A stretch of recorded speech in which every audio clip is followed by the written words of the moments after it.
Your body's telling you no. Your mind says yes. Keep going.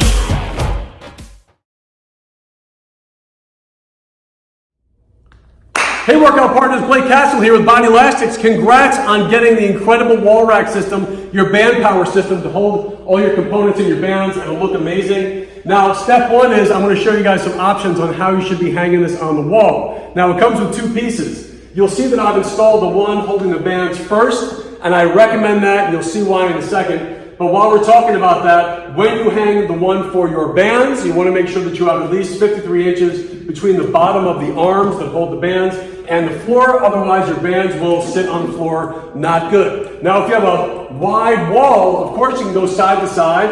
That's kind of how it was designed, perfect, it'll look great. But if you have a narrow wall, you do have an option, and that is to stack the racks one on top of the other.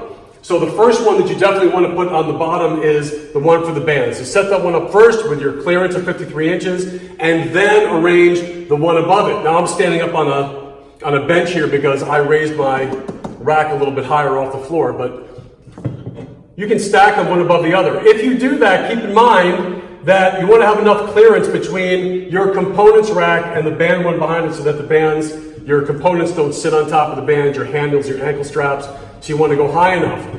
While we're saying that, you can get creative if you want to. You can kind of stagger them a little bit like that, whatever works for you. Of course, like I said, I have a wide wall, so this one will go right next to this one right here. And we do have videos for you guys. You guys have all the hardware, so how to install in wood, sheetrock, and masonry. Go check out the video that applies to whatever surface you're going onto, and we'll see you guys soon. Have a great one.